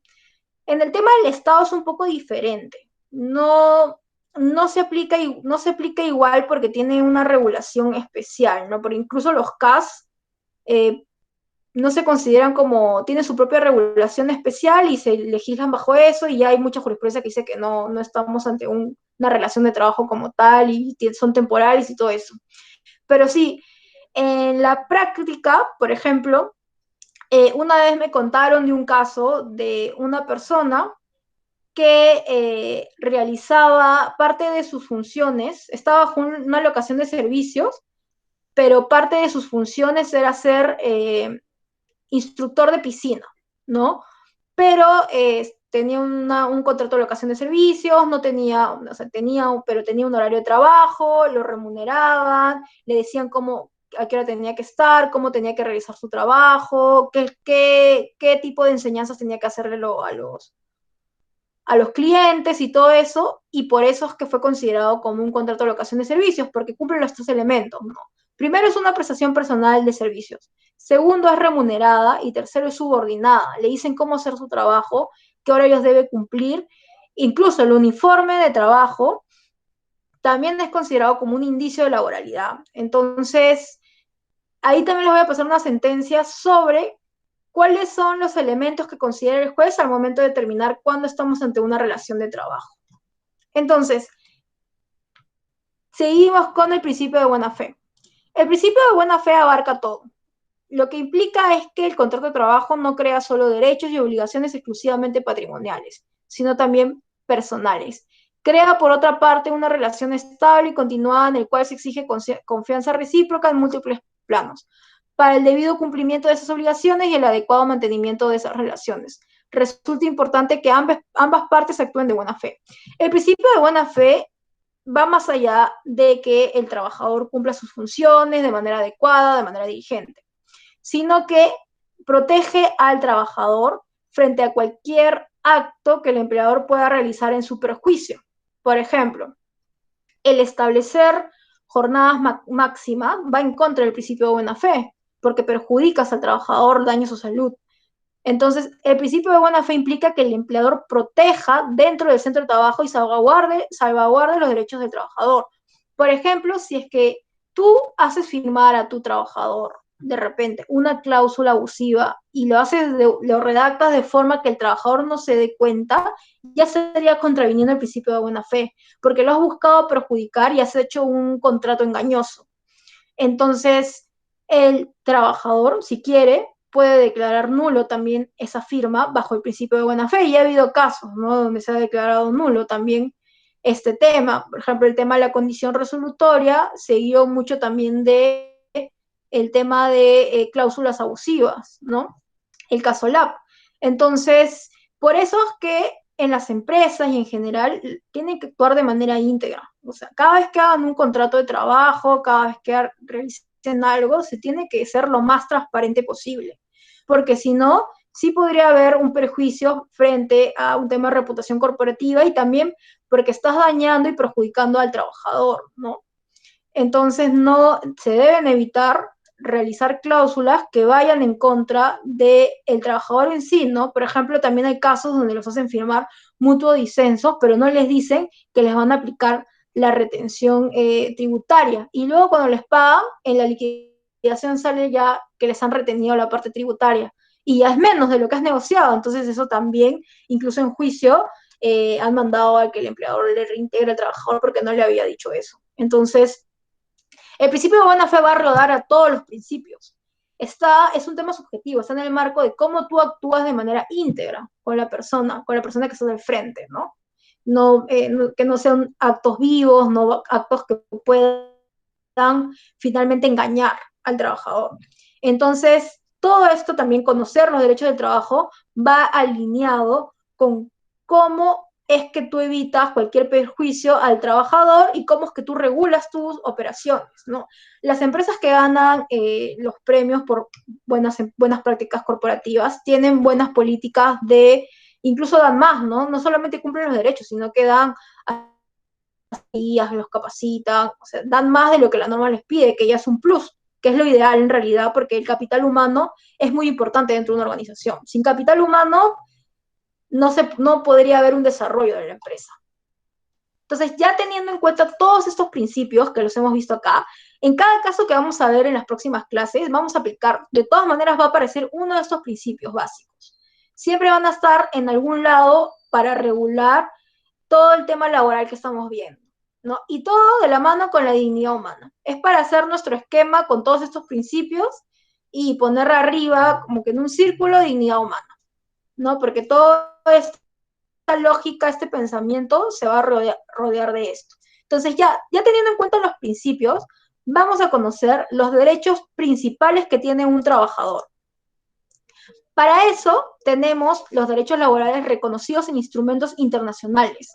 Estos derechos están vinculados a nuestra Constitución Política del Perú y Guatemala porque estas normas nos remiten al cumplimiento de las normas de tratados internacionales, por lo cual todos estos derechos de aquí son derechos que son parte de nosotros, de los trabajadores, incluso de nosotros como personas.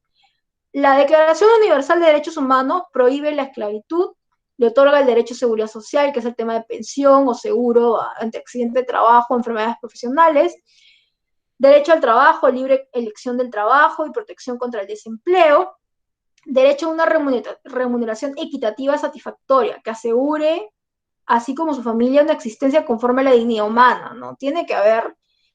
En realidad es cuestionable la remuneración mínima vital en los países a veces porque dicen que no es suficiente para que realmente exista esta dignidad humana. Por eso es que siempre es importante ir subiendo las remuneraciones mínimas vitales. Hay un derecho de ascenso que tiene el trabajador también. Si ya tiene mucho tiempo en la empresa y no lo han ascendido, también puede reclamarse eso porque es parte del derecho a recibir una remuneración equitativa y satisfactoria. Y también se encuentra en nuestra normativa laboral, no el derecho al ascenso. El derecho al descanso, al disfrute del tiempo libre, a una limitación razonable de la duración del trabajo y a vacaciones periódicas pagadas. Este derecho está haciendo mucho debate, ¿no? ¿Por qué? Porque, como había señalado anteriormente, el tener la tecnología a veces no nos permite desconectarnos del trabajo, incluso en días feriados, días de semana, en horas ya tarde. A veces ha pasado que hay personas que a las 12 de la noche su jefe les escribe para decir que hay algo importante y te despiertas, no estás durmiendo, o de repente estás con tu familia y te sacan de tu ámbito privado y te llevan al ámbito de trabajo. Entonces, este derecho es parte del derecho al descanso, por lo cual no podría ser invadido ni interferido por terceros. Y el disfrute del tiempo libre está asociado al descanso. Tú regulas tu tiempo de descanso, cómo lo quieres hacer. Hay una autodeterminación del tiempo libre, por lo cual, si es que alguien interfiere en ese tiempo sin justificación válida y en contra de tu voluntad, está yendo contra un derecho humano. La limitación de la jornada del trabajo también. Si una empresa no regula sus horas extras, si no regula adecuadamente la jornada máxima, también estaría vulnerando este derecho, ¿no? Incluso hay estudios que dicen que el excesivo trabajo te provoca diversas enfermedades, ¿no? Tecnoestrés, burnout, trabajador quemado, enfermedades musculoesqueléticas, digestivas, y justo también conversando con una nutricionista me dijo que el estrés está muy vinculado a la recuperación de tus músculos, ¿no? Y de tus órganos. Y si, porque me estaba explicando que generaban un tipo de sustancia que si tú paras estresado, no permites que esta sustancia se vaya. Entonces, eso impacta en todo tu cuerpo. Por eso es que la alimentación va de la mano con no tener estrés, con dormir las 8 horas y con tener una alimentación balanceada, ¿no? Y para eso también tienes que tener un trabajo que sea digno, un trabajo que regule adecuadamente tus horas de trabajo, porque te va a permitir tú también estar bien y no tener ningún problema a futuro. El Pacto Internacional de Derechos Económicos, Sociales y Culturales también es una normativa que debe ser aplicada en todos los países y de exigible cumplimiento. El derecho al trabajador comprende el derecho a toda persona de tener la oportunidad de ganarse la vida mediante un trabajo libremente escogido o aceptado. Una remuneración que proporcione un salario equitativo igual, por trabajo de igual valor, sin distinciones de ninguna especie. En particular, debe asegurarse a las mujeres condiciones de trabajo no inferiores a la de los hombres, con salario igual por trabajo igual. Varios estudios, que es la última clase que veremos, indican que existe mayor pago para los hombres ante mismos puestos de trabajo, ¿no? 2 abogados, abogado hombre, abogado mujer, haciendo las mismas funciones, estando los mismos años en la empresa, pero ganando distinto. Entonces, esto va en contra de incluso el Pacto Internacional y también normativa, convenio 190, la normativa internacional de cada país de no discriminación, porque si estamos ante un trabajo de igual valor, con igual particularidad, corresponde un pago igual.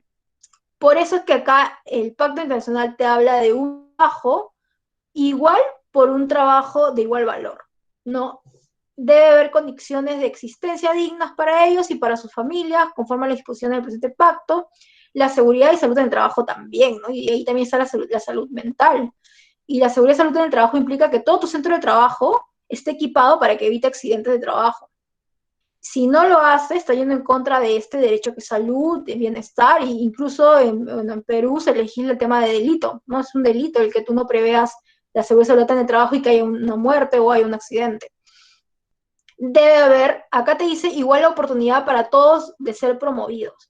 Aquí lo que se evita son las subjetividades. No porque el jefe le caiga mejor uno, porque tiene mayor afinidad en general, significa que tiene más derecho a ser promovido que al otro. No existe una cultura errada de que yo tengo que ser bueno con mi jefe o tengo que quedar bien con él, hacerle favores para poder ser promovido. Aquí este derecho lo que protege es que todo el trabajo sea objetivo, ¿no? Que el jefe no se tiene por qué guiar de si te llevas bien o no con él, sino de las competencias y las funciones que el trabajador desempeña. Entonces, tiene que ser un trabajo objetivo. La evaluación de desempeño, por ejemplo, también es objetivo. Lo que evalúa son las competencias del trabajador, qué habilidades ha desarrollado, pero todo tiene que ser en el marco de una objetividad. Y si va a ser promovido, también tiene que estar en ese marco. Por eso es que si es que uno advierte que uno es promovido por un tema subjetivo, está yendo en contra de este derecho y los derechos que también se regulan en el ámbito privado. Y acá también regula el Pacto Internacional el descanso, el disfrute del tiempo libre, la limitación razonable de las horas de trabajo y las vacaciones periódicas pagadas, así como la remuneración de los días festivos. Ahora aquí vamos a pasar a qué derechos se encuentran en Perú y en Guatemala, en las constituciones políticas de ambos, para que todas tengan conocimientos de qué derechos tenemos nosotros como trabajadores. Y esto nos va a permitir movernos en todos los temas que vamos a ver. En principio, La Constitución de Perú te señala que el trabajo, en sus diversas modalidades, es objeto de atención prioritaria del Estado, el cual protege especialmente a la madre, al menor de edad y al impedido que trabaja. Hay una protección especial para el menor de edad y para las madres, ¿no? Por la situación de discriminación que se dan, ¿no? Por el hecho de ser mamá.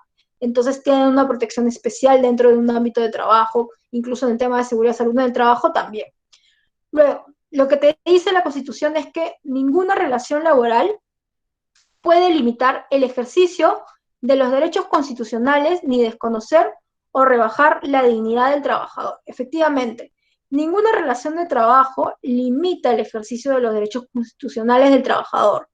Nadie está obligado a prestar trabajo sin retribución o sin libre consentimiento. Como ya hemos señalado la lógica del derecho del trabajo, el trabajador, por estar dentro de un centro de trabajo, dentro de una relación laboral, no pierde sus derechos, van a seguir vigentes. Entonces, tienen que ser respetados dentro del ámbito de trabajo. El trabajador tiene derecho a una remuneración equitativa y suficiente. El pago de la remuneración y los beneficios sociales del trabajador tiene prioridad sobre cualquier otra obligación del empleador. También, los trabajadores y sus beneficios sociales, aguinaldos en general, son derechos irrenunciables y derechos constitucionales. La jornada ordinaria de trabajo es de 8 horas diarias o 48 horas semanales, como máximo. Los trabajadores tienen derecho a descanso semanal y anual remunerados. Aquí también vemos este derecho de aquí, que es asociado al derecho al descanso.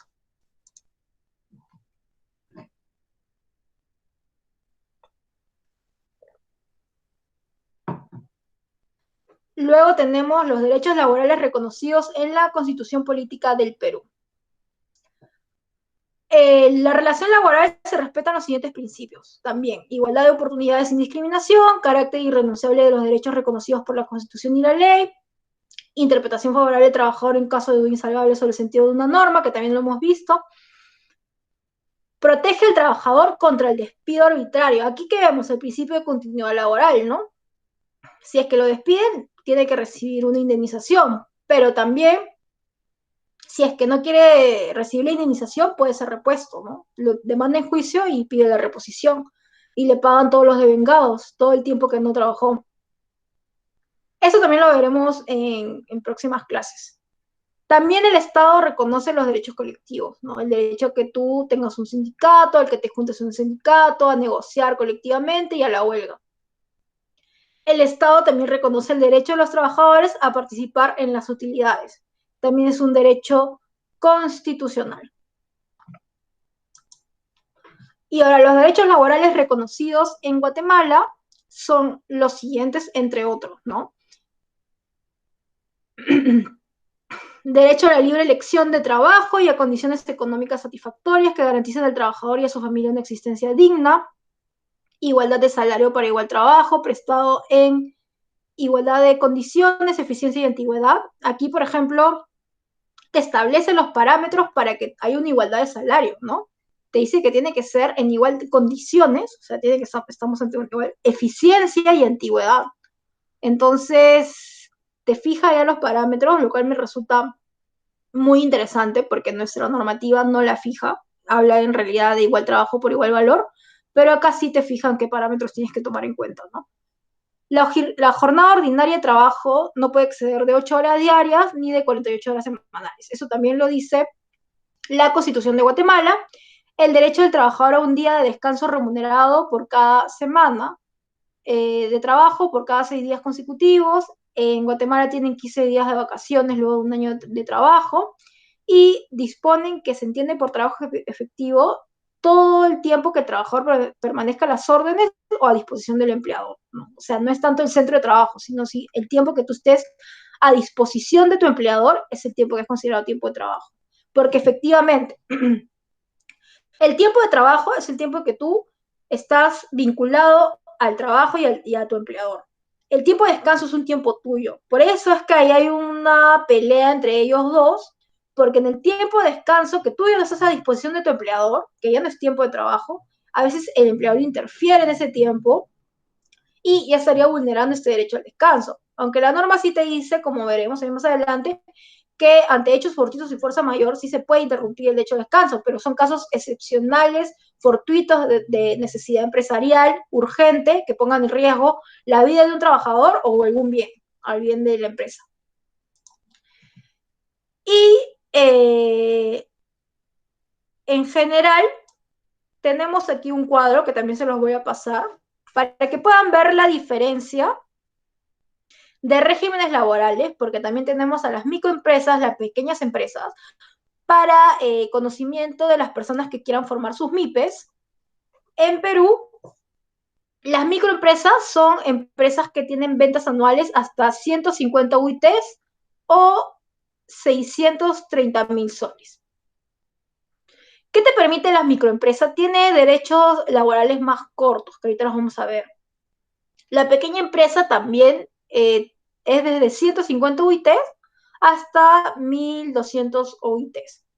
Entonces, si es que yo recomiendo que si tienen un emprendimiento, lo haga microempresa o pequeña empresa dependiendo de sus ventas anuales. ¿Por qué? Porque si ustedes empiezan a contratar personas, automáticamente se van al régimen general y de repente tu mismo negocio no te permitiría cubrir ciertos montos económicos de un régimen general. Por eso es que es importante que formes una microempresa o una pequeña empresa para que puedas estar asociado a la flexibilidad que tienen respecto al régimen laboral. Y cualquier emprendimiento puede ir en cualquiera de estos dos grupos, no pagas nada, es una formalización válida, y si contratas a alguien, tienen derechos reducidos, pero que están vinculados a un tema también del crecimiento de la persona, no tiene ventas excesivas, ¿no? También es razonable que se reduzcan los derechos laborales en estos casos. Por eso es que las micro y pequeñas empresas solo tienen 15 días de vacaciones, en microempresas no tienen derecho a gratificación, por ejemplo, en pequeña empresa sí, pero la mitad de una remuneración, en jornada máxima sí todos no, porque es un tema de derecho al descanso. Seguridad social sí, pero existe una cobertura de seguridad social a través de la CIS y la otra es a través de salud. Entonces, es una regulación más amena, con menos costos, ¿no? Efectivamente. No tienen derecho a asignación familiar en micro ni pequeña empresa. La CTS en la microempresa no se deposita y en la pequeña empresa un 50%. Utilidades en microempresa no tienen derecho, en pequeña empresa sí. En seguro de vida no tienen, en pequeña empresa sí, microempresa no tiene derecho. Seguridad complementaria de trabajo riesgo tampoco la microempresa no tiene y la pequeña empresa sí. Y la indemnización por despido arbitrario varía, ¿no? En el régimen general son 12 sueldos y te corresponde una remuneración por cada año de servicios, una remuneración y media por cada año de servicios con el tope de 12 sueldos, ¿no? Máximo, dependiendo de tu remuneración básica, pero en la micro y pequeña empresa la indemnización son, en la micro, 10 días de remuneración por año de servicios con un tope de 90 días de remuneración y en las pequeñas empresas 20 días de remuneración por año de servicios con un tope de 120 días de remuneración. Entonces, vemos que en realidad, si es que han comenzado una empresa, sí o sí, microempresa. ¿Cómo haces el trámite? Primero tienes que hacer te formalizas, porque es mejor estar formalizado, porque si no recibes multas por todos lados. SUNAT y todos te embargan. Y también SUNAFIL puede hacer a todos tus locadores, trabajadores, por el principio de primacía de la realidad. Microempresa, ¿no? La mayoría de emprendimientos ahora que se han dado en la pandemia comienzan con microempresa, haces tu constitución de empresa, la notaría, luego la registras en el Ministerio de Trabajo y ya listo, ya estás con el microempresa y ya todo tu tema laboral lo vas a adaptar a la normativa de microempresa. Entonces, ya para ir terminando, que hemos visto un montón de temas hoy día, de hecho que el derecho he tratado de resumirlo más que he podido porque hay bastantes temas de derecho del trabajo que incluso tendríamos para más tiempo, pero la idea es también ir revisando la parte general, profundizar en los temas también, y yo les voy a pasar también toda la información para que sus tiempos libres puedan leer, también puedan ver los videos que les voy a pasar, y también puedan familiarizarse, porque yo ya les he dado todos los insumos para ya estar en la cancha en relación principio de esto básico, ¿no? Definitivamente, al final del curso vamos a salir sabiendo todo. sabiendo todo sobre el derecho del trabajo, y ya con esta introducción de los principios, los derechos, ya vamos a tener una idea de todo lo que vamos a ver. Ahora, para los que somos gestores, porque acá hay muchos administradores, ¿por qué es importante gestionar los riesgos laborales? Todo esto es importante, saber y conocer el derecho laboral, porque te permite generar una gestión eficiente de los puntos críticos de tu empresa, ¿no? Porque automatizas procesos para no interferir en el tema de los derechos del trabajo, y ello también implica que no tengas un impacto económico. Legales, porque te previenen multas, ¿no? La autoridad administrativa te pone multas por vulnerar derechos del trabajo. Previene multas, mitiga las contingencias laborales, los juicios que puedan haber, las demandas, y la reputación, genera cultura de cumplimiento, posiciona a la empresa como un referente del mercado, permitiendo la generación de sinergias positivas con entidades públicas y privadas.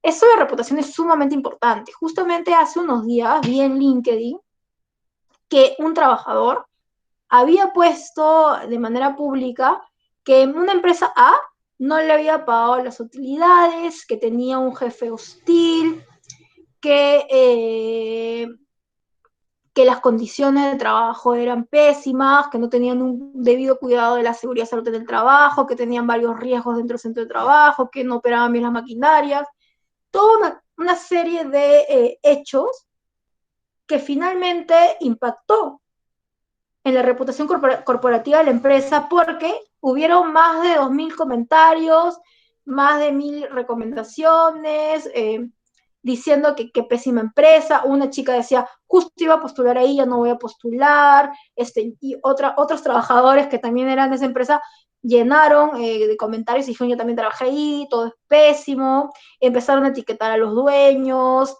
se hizo todo un tema. ¿Y cuáles son las repercusiones? Que si esta empresa vende algo o hace algo, ya ha pasado que hay empresas que han quebrado por eso. Si esa empresa vende algo, prácticamente sus ventas pueden bajar el 0%, ¿no? O sea, es muy importante mantener bien a tu capital humano, porque puede haber un impacto en tu reputación corporativa.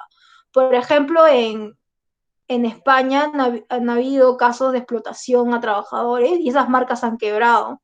Ya en la próxima clase les voy a pasar algunos ejemplos de marcas que vamos a ver un poco de reputación corporativa también, cómo las marcas quiebran por no gestionar de manera adecuada sus relaciones de trabajo, ¿no? Por eso es que, como había mencionado anteriormente, es sumamente importante manejar los temas laborales, porque incluso en la misma comunicación que tú le das al trabajador, si no es clara y el trabajador puede pensar que lo estás engañando, ya estás afectando el principio de buena fe. No, nos vamos acá, y también ya hay un tema que se ve abusivo, ¿no? ¿Por qué es que este comentario de este señor en LinkedIn ha impactado tanto? Porque la gente lo ve abusivo, ya estamos en un ámbito donde los derechos laborales tienen mucha prioridad y están muy en alza, ¿no? Se podría decir en alza. Entonces, por eso es que resulta fundamental gestionar los riesgos laborales. Entonces,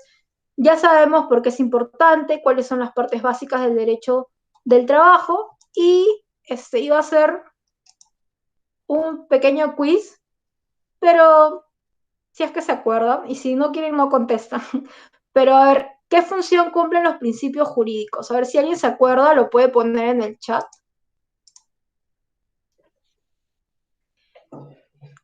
¿Qué función cumplen? Si es que nadie se acuerda, que es importante que yo lo maneje, de hecho que lo puse bien, creo que diversas respuestas para que puedan cranearlo un poco, pero básicamente son la informadora, integrativa e interpretativa. Esa sería la respuesta, ¿no? Igual, como les dije, les voy a pasar los PPT para que ya tengan todo esto mapeado, y ya, en verdad, cuando tengan algún caso en su trabajo, ya en los PPTs van a tener todo resumidito, la teoría y todo eso, y solo lo aplican. El principio de irrenunciabilidad de derechos, ¿qué significa? Tenemos la opción A, que el titular del derecho no puede abandonar normas dispositivas, que el titular del derecho puede comercializar beneficios, que el titular del derecho no puede abandonar normas imperativas, ninguna de las anteriores. Ya habíamos hablado que las dispositivas no, sí se puede disponer de ellas, ¿no? Entonces sí puedes renunciarlas.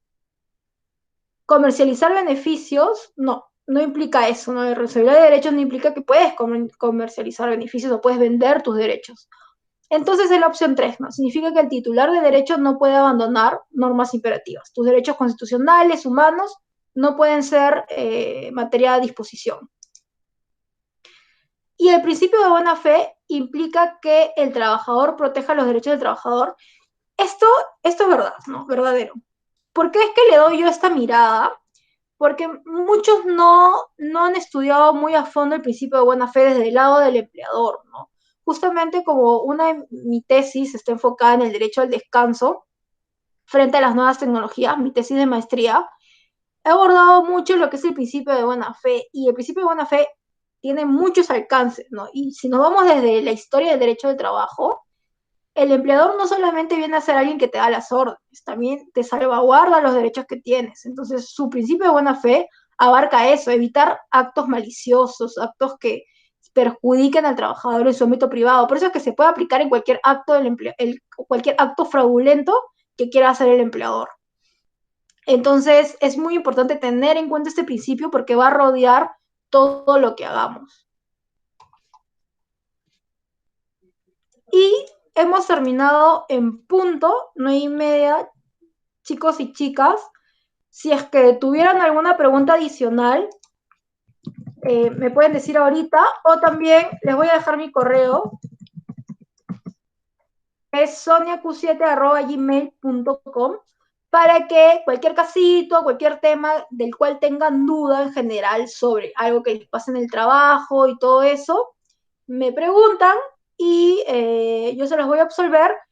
Y a su vez también, ahorita Vanessa justo preguntaba del trabajo de extranjeros, y a su vez también les voy a mandar la información de lo que hemos hablado hoy día, las sentencias del Tribunal Constitucional vinculadas a cada principio y algunas políticas que pueden aplicar o pueden realizar sobre el tema de fiscalización de herramientas de trabajo, ¿no? Como había quedado con Lisette, se lo voy a mandar a ella, pero también a todos. Y así pueden hacer sus propias políticas sobre fiscalización de herramientas si es que consideran. Igual yo recomiendo evitar usar mucho eso, ¿no? O sea, si bien lo van a regular, debe ser en casos estrictamente necesarios, ¿no? Entonces hay que evitar igual no hacer un uso indebido de esta política o esta facultad, ¿no? Hay que, para casos de robo, un fraude, sí podría calzar. Pero regulémoslo, pero lo evitamos en lo posible, ¿no? Pero eso ya igual ya va a estar regulado, ¿no? Ahora, Vanessa justo pregunta, ¿los contratos para extranjeros se aplican igual? Exactamente. En el tema de extranjeros hay varios temas ahí, ¿no?